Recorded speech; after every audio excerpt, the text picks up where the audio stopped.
বাংলাদেশের রাজনীতি এখন আর কেবল দেশের ভেতরে সীমাবদ্ধ নেই। আমাদের নির্বাচন এবং ক্ষমতা নিয়ে এখন বিদেশের বড় বড় দেশগুলো বেশ আগ্রহী, বিশেষ করে যুক্তরাষ্ট্র এবং ভারত। এই দুটি দেশের ভূমিকা নিয়ে এখন চায়ের কাপে ঝড় উঠেছে।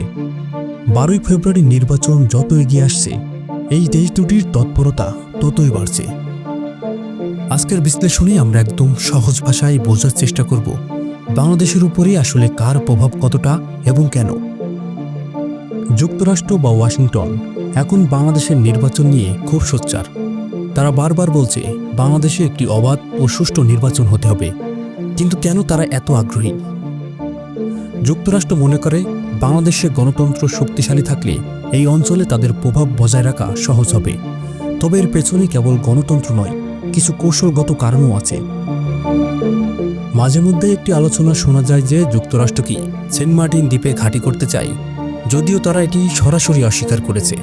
কিন্তু বঙ্গোপসাগরে তাদের নিরাপত্তার স্বার্থ যে আছে তা পরিষ্কার। তারা চায় এই অঞ্চলে এমন একটি পরিবেশ থাকুক যা তাদের ইন্দো প্যাসিফিক বা সমুদ্রপথের পরিকল্পনার সাথে মিলে যায়। বর্তমান অন্তর্বর্তী সরকারকে নিয়ে ওয়াশিংটন বেশ সতর্ক। তারা সরাসরি কাউকে সমর্থন দিচ্ছে না, বরং তারা দেখছে এই সরকার নির্বাচনের জন্য পরিবেশ কতটা ঠিক করতে পারছে। যুক্তরাষ্ট্র মূলত একটি প্রক্রিয়ার উপর জোর দিচ্ছে, কোনো নির্দিষ্ট দলের উপর নয়।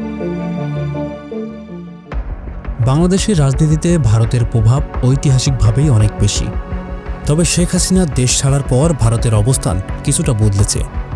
তারা এখন একটি নতুন পরিস্থিতির মুখোমুখি। সম্প্রতি ভারতের কূটনীতিকরা বিএনপি সহ অন্যান্য রাজনৈতিক দলের নেতাদের সাথে একাধিক বৈঠক করেছেন। দিল্লির বর্তমান বার্তা হলো তারা কোনো নির্দিষ্ট দলের নয়, বরং বাংলাদেশের স্থিতিশীলতার পক্ষে। তারা চায় এমন একটি সরকার যারা ভারতের নিরাপত্তা উদ্বেগ, যেমন সীমান্ত নিরাপত্তা ও বিচ্ছিন্নতাবাদ দমনে গুরুত্ব দেবে। ভারত এমন কাউকে ক্ষমতায় দেখতে চায় না যা ভারত বিরোধী শক্তিকে প্রশ্রয় দেবে। তাই নির্বাচনে কোনো পক্ষকে সরাসরি সমর্থন না দিলেও পর্দার আড়ালে তারা এমন শক্তিকেই অগ্রাধিকার দিচ্ছে যারা ভারতের আঞ্চলিক স্বার্থ রক্ষা করবে। ভারতের উত্তর পূর্বাঞ্চলীয় রাজ্যগুলোর শান্তি রক্ষা করতে বাংলাদেশের সহযোগিতা তাদের জন্য অপরিহার্য। যদি বাংলাদেশে অস্থিরতা থাকে, তবে ভারতের সীমান্ত নিরাপদ থাকে না। তাই ভারত সবসময় চায় বাংলাদেশে এমন একটি সরকার থাকুক যারা ভারতের নিরাপত্তা দেবে। বন্ধুত্ব না দাদাগিরি, এই বিষয়টি নিয়ে সাধারণ মানুষের মধ্যে বড় বিতর্ক আছে। ভারত দাবি করে যে তারা বাংলাদেশের পরম বন্ধু এবং বিপদের সঙ্গী, কিন্তু বাংলাদেশের অনেক মানুষ মনে করেন ভারত আমাদের উপর নিজের সিদ্ধান্ত চাপিয়ে দিতে চায়, যাকে অনেকে দাদাগিরি বলে থাকেন। বিশেষ করে তিস্তা নদীর পানি বা সীমান্ত হত্যার মতো বিষয়গুলো এই বিতর্ককে আরও উস্কে দেয়।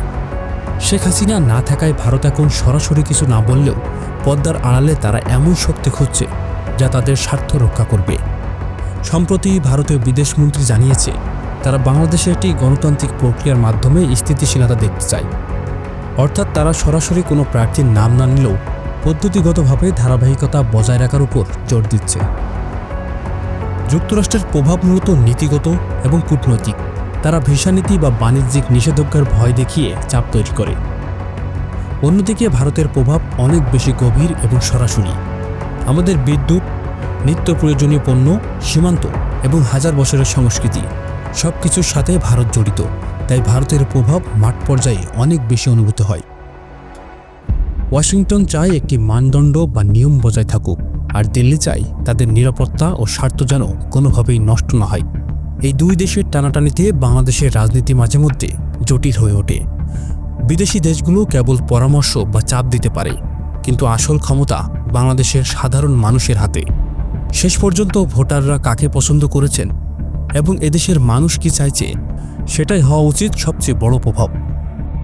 বিদেশি হিসাব নিকাশের চেয়ে দেশের মানুষের ইচ্ছাই যেন জয়ী হয়, সেটাই কাম্য।